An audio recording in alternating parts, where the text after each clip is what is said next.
Hello students, today we will read about the first chapter of history of class 9th and the chapter is the French Revolution. Today we will discuss about the outbreak of the revolution यानी कि क्रांति की शुरुआत के बारे में हम आज डिस्कस करेंगे. Louis 16 had to increase taxes for reasons you have learned in the previous section. और अब पिछले भाग में आपने ये पढ़ा कि लुई 16 ने किन कारणों से टैक्सेस को बढ़ाया था. How do you think he could have gone about doing this.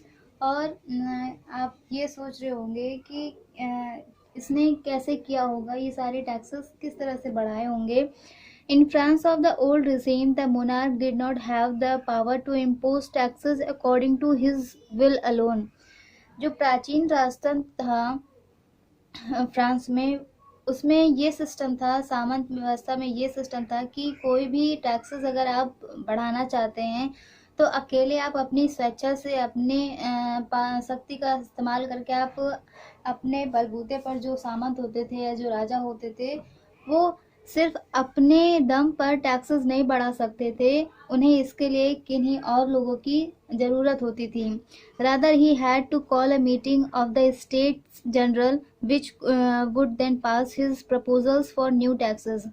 उसे जो रूलर होता था फ्रांस में, जो प्राचीन राजतंत्र था उसमें जो रूलर होते थे उन्हें क्या करना पड़ता था नए टैक्सेस लगाने के लिए कि उन्हें एक स्टेट्स जनरल की मीटिंग बुलानी पड़ती थी और उसमें उसके जो नए टैक्सेस का जो प्रपोजल होता था, जो भी खाका वो तैयार करता था नए टैक्सेस लगाने के लिए, वो उनके सामने उसे रखना होता था. अगर वो उसे पास कर देते थे स्टेट्स जनरल, अगर उस जो प्रपोजल होता था नए टैक्सेस से रिलेटेड अगर उसे पास कर देते थे तभी वो नए टैक्स इम्प्लीमेंट होते थे, अदरवाइज नहीं.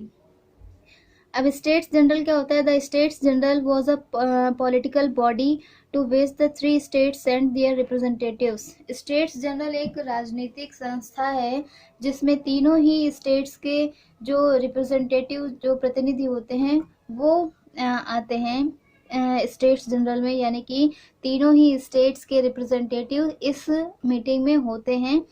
However the monarch alone could decide when to call a meeting of this body.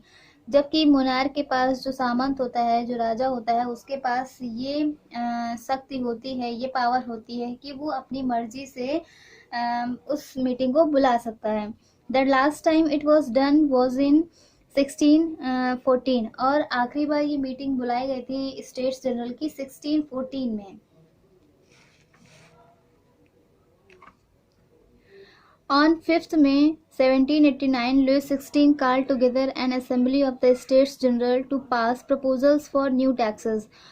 जो लुइस 16 था उसे थर्ड स्टेट पर और भी टैक्सेस लगाने थे, यानी कि उसे अपने जो लुढ़कती हुई अर्थव्यवस्था थी, उसके जो भी कर्ज दे रहा था वो, उसको सब कुछ सही करने के लिए उसे टैक्सेस लगाने थे और टैक्सेस की जो भरपाई होती थी वो सिर्फ थर्ड स्टेट से होती थी. तो थर्ड स्टेट पर टैक्स और नए टैक्सेस लगाने के लिए जो लुइस 16 था उसने स्टेट्स जनरल की मीटिंग बुलाई. कब बुलाई? 5 मई 1789 को. Resplendent hall in Versailles was prepare to host the delegates. और प्रतिनिधियों के स्वागत के लिए वर्साई के एक हॉल को काफ़ी बेहतरीन आलीशान तरीके से सजाया गया. The first and second states sent 300 representatives each. First और सेकेंड स्टेट में से 300 रिप्रेजेंटेटिव्स आए, यानी कि फर्स्ट स्टेट के 300 रिप्रेजेंटेटिव्स और सेकेंड स्टेट के 300 रिप्रेजेंटेटिव्स आए. who were seated in rows facing each other on 2 sides. जो कि आमने सामने 2 रो में बैठाए गए थे. दोनों ही स्टेट्स के रिप्रेजेंटेटिव्स को आमने सामने बैठाया गया. while the 600 members of the third state had to stand at the back. और जो थर्ड स्टेट के 600 मेंबर्स आए थे उन्हें बोथ साइड पर उनके जो फर्स्ट स्टेट और सेकेंड स्टेट के लोग थे उनके पीछे खड़ा किया गया. The third state was represented by it's more prosperous and educated members. Third states में जो ज़्यादा पढ़े लिखे और समृद्ध लोग थे वो उसका प्रतिनिधित्व कर रहे थे थर्ड स्टेट का. Peasants, artisans and women were denied entry to the assembly. और उस असेंबली में पीजेंट्स यानी कि जो किसान होते थे, जो कामगार होते थे और जो वुमेन होती थी, उन्हें एंट्री करने की परमिशन नहीं हुआ करती थी. यानी कि ये लोग उस हॉल में, उस असेंबली में पार्टिसिपेट नहीं कर सकते थे. However, their grievances and demands were listed in some 40,000 letters which the representatives had brought with them. हालांकि उनकी जो शिकायतें थी और जो मांग थी वो 40,000 पत्रों के माध्यम से उनके प्रतिनिधि अपने साथ ले गए थे. उन लोगों को एंट्री करने की परमिशन नहीं थी, पर ऐसे लोगों की जो तकलीफें थी और जो मांग थी वो 40,000 पत्रों के माध्यम से ऐसे लोगों ने अपने अपने पत्र दिए, जो कि टोटल 40,000 थे. तो उन पत्रों के माध्यम से उनके रिप्रेजेंटेटिव्स ने उनकी बात रखी अपने लोगों की. Voting in the states general in the past had been conducted according to the principle that each state had one vote. Voting system क्या था जनरल स्टेट्स में, स्टेट्स जनरल में उस समय, कि हर एक स्टेट सिर्फ एक वोट कर सकता था. This time too Louis 16 was determined to continue the same practice. और इस बार भी लुइस 16 यही चाहते थे कि हर स्टेट एक एक वोट करे.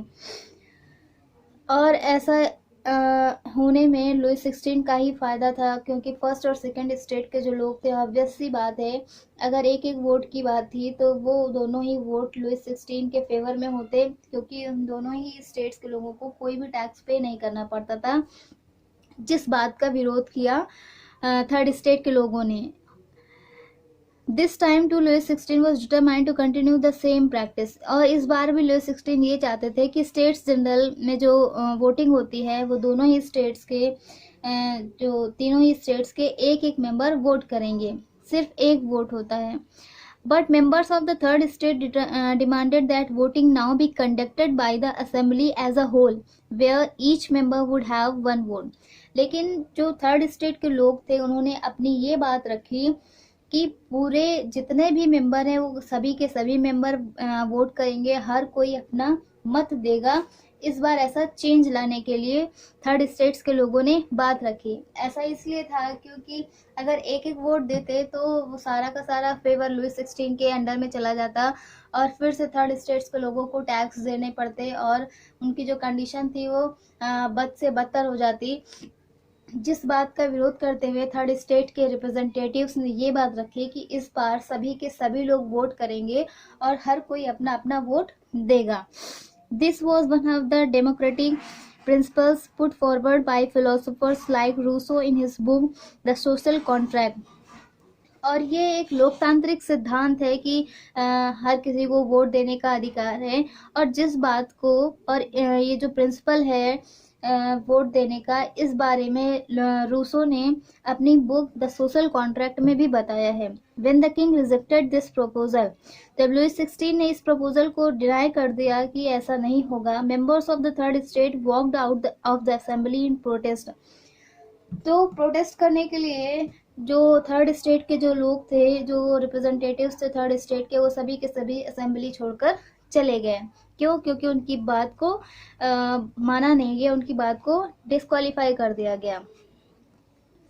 The representatives of the third state viewed themselves as spokesmen for the whole French nation. जो थर्ड स्टेट के रिप्रेजेंटेटिव्स गए थे उस असेंबली में, वो ये सोचते थे कि पूरे फ्रेंच जो पूरे फ्रांस है वहाँ के जो भी थर्ड स्टेट्स के लोग हैं या फिर फर्स्ट स्टेट या सेकंड स्टेट में जो भी लोग चेंज लाना चाहते हैं, हम उनकी तरफ से एज अ स्पोक्समैन यहाँ पर अपनी बात रख सकते हैं उनकी तरफ से. On 20 June they assembled in the hall of an indoor tennis court in the grounds of Versailles.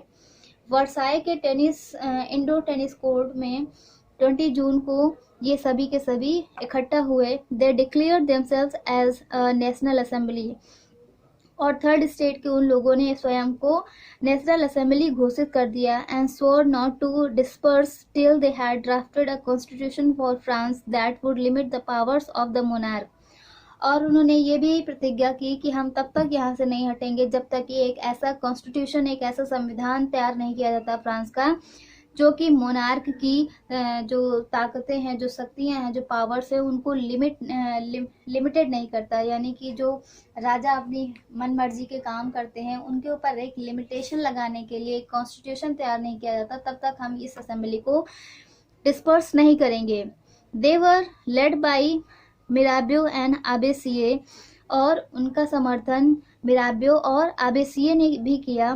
Mirabeau was born in a noble family. जो मिराबियो थे वो नोबल फैमिली से, फर्स्ट स्टेट के से बिलोंग करते थे, but was convinced of the need to do away with the society of feudal privilege.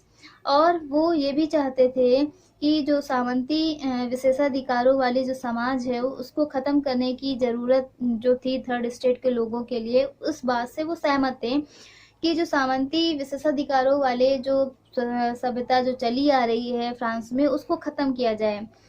He brought out a journal, उन्होंने एक पत्रिका भी निकाली, and delivered powerful speeches to the crowds assembled at Versailles. और जो Versailles में जो भीड़ इकट्ठा थी लोगों की, थर्ड स्टेट्स के लोगों की, उसको उन्होंने काफ़ी पावरफुल स्पीच दिए कि हमें फ्रांस के लिए लड़ना चाहिए और ये जो भी मोनार्क हैं उनकी जो निरंकुश ताकतें हैं इनको ख़त्म करने के लिए हमें एक कॉन्स्टिट्यूशन लाना चाहिए। और इन सारी बातों पर वहाँ पर वो लोगों को प्रेरित करते थे। आबेसी ओरिजिनली अ प्रीस्ट, और आबेसी जो थे वो एक पादरी थे। Wrote an influential pamphlet called what is the third state. आबेसी एक पादरी थे और उन्होंने एक प्रभावशाली पैम्पलेट लिखा, प्रचार पत्रिका लिखी, जो कि था what is the third state, कि थर्ड स्टेट क्या है। क्योंकि थर्ड स्टेट के लोगों की कंडीशन बहुत पुअर थी, उन पर टैक्सेस लगाए जा रहे थे और सुविधाओं के नाम पर उनके पास कोई भी सुविधा नहीं थी। और फर्स्ट और सेकंड स्टेट के जो लोग थे उनका बहुत ही बुरी तरीके से शोषण करते थे। While the National Assembly was busy at Versailles drafting a constitution, जबकि नेशनल असेंबली वर्साई में कॉन्स्टिट्यूशन बनाने में व्यस्त थी, the rest of France seats with turmoil, बाकी का जो फ्रांस था वो आंदोलन की विचारधारा से ओतप्रोत हो रहा था और आंदोलन जैसी, विद्रोह जैसी संभावनाएं बन रही थीं।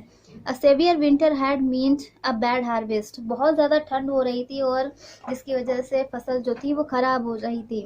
The price of bread rose, जो पाव रोटी के दाम थे वो और भी ज़्यादा बढ़ रहे थे। Often bakers exploited the situation, और जो बेकर्स थे, जो बेकरी मालिक थे, वो इस घटना का फ़ायदा उठा रहे थे, इस परिस्थिति का फ़ायदा उठा रहे थे। एंड होर्डेड सप्लाईज, और जो सप्लाई थी, जो पाव रोटी की सप्लाई थी, उसको और भी ज़्यादा स्टोर कर रहे थे जिससे कि वो बाद में और भी महंगी बेच सकें। After spending hours in long queues at the bakery के बाहर घंटों लाइन में बिताने के बाद, crowds of angry women stormed into the shop, जो गुस्साई औरतों का जो भीड़ थी, जो कि काफ़ी देर से बेकरी के बाहर लाइन लगाए अपने इंतज़ार में खड़ी थी कि मेरा भी नंबर आएगा, हम भी पाव रोटी लेंगे। तो ऐसी कंडीशन होने की वजह से जो गुस्साई औरतें थी उन्होंने दुकानों पर धावा बोल दिया। एट द सेम टाइम, और उसी समय, the king order troops to move into Paris, जो लुइस 16 थे उन्होंने अपनी जो ट्रूप्स थी, अपनी जो सेना थी, उसको पेरिस की तरफ बढ़ने की अनुमति दे दी। ऑन 14 जुलाई को the agitated crowds stormed and destroyed the Bastille, जो गुस्साई भीड़ थी उसने बास्टिल के किले को पूरी तरह से नस्त नाबूद कर दिया, पूरी तरह से उसे ध्वस्त कर दिया। In the country side rumours spread, और कंट्री साइड यानी गांव के जो आसपास के जो इलाके थे, ग्रामीण इलाके थे, वहाँ पर ये रूमर फैल गई। फ्रॉम विलेज टू विलेज, गांव से गांव ये अफवाह फैल गई that the lords of the manor, जो जागीरों के मालिक हैं, had hired bands of brigands, उन्होंने जो लुटेरे, जो डाकू हैं, उनके समूहों को हायर कर लिया है। और किस लिए हायर किया है? who were on their way to destroy the ripe crops, जो उन्होंने इसलिए हायर किया है कि ये जो पकी हुई फसलें हैं इनको नष्ट करने के लिए। और वो जिनको हायर किया था, जो डाकू लुटेरे थे, वो डिस्ट्रॉय करने के लिए, जो क्रॉप्स उसको ख़त्म करने के लिए वो अपने एरिया से निकल चुके थे। Caught in a frenzy of fear, peasants in several districts seized hoes and pitchforks and attacked चैट्यू, और जो किसान थे जिनकी फसलों को बर्बाद करने के लिए जिन्होंने, जो लॉर्ड्स थे, उन्होंने जो ऑर्डर दिया था, तो जो किसान थे गुस्साए हुए थे और जो बिल्कुल भय से वो एकदम विद्रोह की भावना में आ चुके थे। उन्होंने होज और पिच फॉक्स लेकर आक्रमण कर दिया, उन्होंने धावा बोल दिया। They looted hoarded grain and burn down documents, उन्होंने क्या किया, जो अनाज भंडार था उसको उन्होंने लूट लिया, और जो डॉक्यूमेंट्स थे जिसमें कि उन लोगों के जो रिकॉर्ड्स थे, जो बाकी बकाया राशि उन्हें देनी थी, वो सारे रिकॉर्ड्स उन्होंने किसानों ने जला दिया। A large number of nobles fled from their homes, और बहुत सारे जो नोबल्स थे, जो नोबल लोग थे फर्स्ट और सेकेंड स्टेट के, वो अपने घरों को छोड़कर भाग गए। Many of them migrating to neighbouring countries, और बहुत सारे लोगों ने पड़ोसी देशों में जाके शरण ले ली। Faced with the power of his revoluting subjects, Louis XVI finally accorded recognition to the National Assembly. जब लुई 16 ने देखा कि उनकी प्रजा उनके अगेंस्ट जा रही है, उनके खिलाफ विद्रोह कर रही है, तो उन्होंने क्या किया, नेशनल असेंबली को स्वीकार कर लिया, और उन्होंने and accepted the principle that his powers wood from now on be checked by a constitution, और ये भी एक्सेप्ट कर लिया। पहले तो उन्होंने नेशनल असेंबली को वरीयता प्रदान कर दी कि हाँ, आप अपनी असेंबली बना सकते हैं और आप थर्ड स्टेट के काम कर सकते हैं। उसके बाद उन्होंने जो कॉन्स्टिट्यूशन तैयार किया था, जो कि उनकी जो पावर्स थी उनको कंट्रोल करने के लिए कॉन्स्टिट्यूशन बनाया गया था, उसको भी उन्होंने एक्सेप्ट कर लिया, उसको भी वरीयता दे दी। On the night of the 4 अगस्त 1789 की रात में the assembly passed a decree abolishing the feudal system of obligations and taxes. Obligations और करों की जो उन्होंने सामंती व्यवस्था थी, उसके एबॉलिशमेंट के लिए उन्होंने ये जो कानून बनाया था वो पास हो गया, ऐसा उन्होंने आदेश भी दे दिया 4 अगस्त की रात को। नेशनल असेंबली ने ये बता दिया 4 अगस्त की रात को कि हमने जो कॉन्स्टिट्यूशन बनाया था, जो कि उनके ऑब्लिगेशंस, जो उनके जो करों के लिए हमने सामंती व्यवस्था को ख़त्म करने के लिए जो भी कार्य किया था, वो सभी के सभी एक्सेप्टेड हो गए हैं। टाइट्स वर एबॉलिश्ड, जो धार्मिक कर थे उन्हें भी ख़त्म कर दिया गया। And lands owned by the church were confiscated, और जो चर्च के पास जो भी ज़मीन थी लोगों की, वो भी ले ली गई। एज अ रिजल्ट, और इसका रिजल्ट क्या रहा, the government acquired assets worth at least 2 billion leverage, और ऐसा होने से कि जो धार्मिक कर खत्म कर दिए गए और चर्च के पास जितनी भी जमीन थी, तो इन सब को मिलाकर टोटल 2 बिलियन लिवरेज सरकार के पास चले गए, यानी कि सरकार के पास बहुत ज़्यादा पैसा हो गया, और उतना ही भार कम हो गया थर्ड स्टेट के लोगों पर। इसका ये फ़ायदा रहा कि थर्ड स्टेट के लोगों पर जो ये बहुत ही ज़्यादा टैक्सेस का बोझ था, अब वो उनके ऊपर कम हो गया। यहाँ पर ये दिखाया गया है figure, the spread of the great fear, ये जो फियर था पीजेंट्स में, जो लोगों में जो डर था, वो कहाँ कहाँ तक फैला, यानी कि भय की लहर कह सकते हैं कि भय की लहर का प्रसार कहाँ तक रहा है। The map shows how bands of peasants spread from one point two another, इसमें ये बताया गया है कि जो किसानों के समूह थे वो एक जगह से दूसरी जगह पर कैसे फैले। ये जो ग्रीन कलर से दिखाया गया है, regions not affected by the great fear, जो ग्रीन कलर के जो भी एरियाज दिखाए गए हैं कि इस फियर से ये अनअफेक्टेड रहे ये एरियाज। पिंक कलर से ये दिखाया गया है areas of agrarian revolt early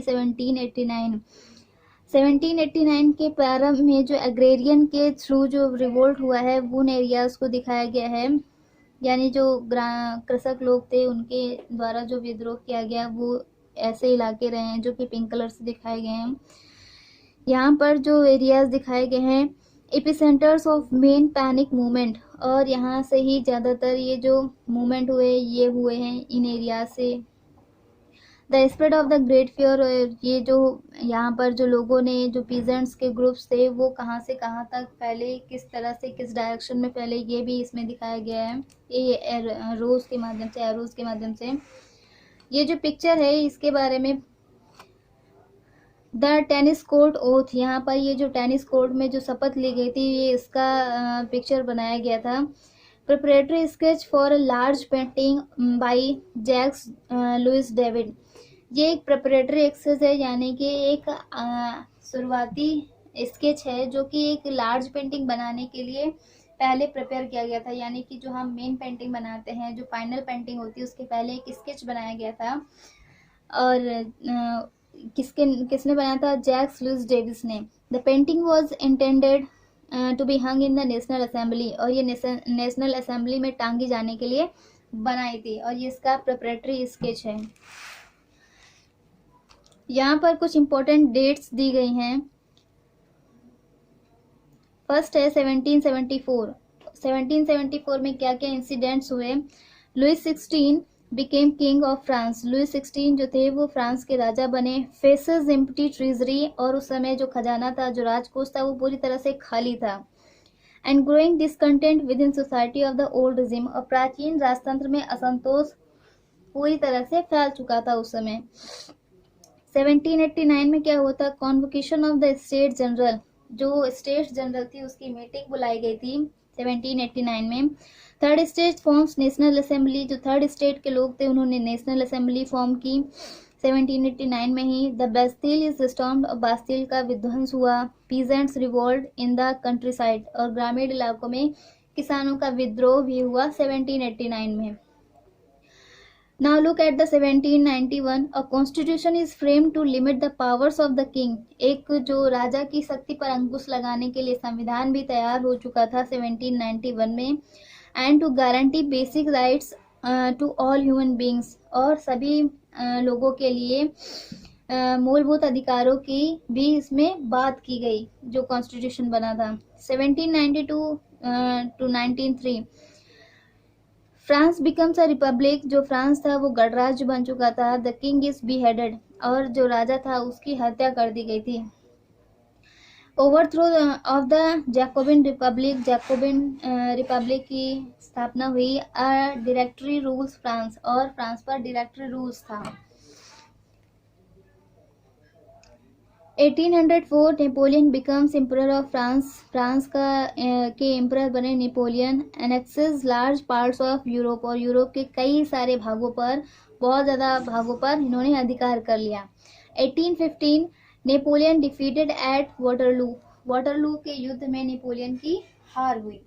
तो ये था the outbreak of the revolution, कि किस तरह से क्रांति की शुरुआत हुई, क्या क्या हुआ, किस तरह से नेशनल असेंबली का फॉर्मेशन हुआ, और लोगों ने, किसानों ने किस तरह से विद्रोह किया और क्यों किया, इन सारी बातों के बारे में। Okay, thank you.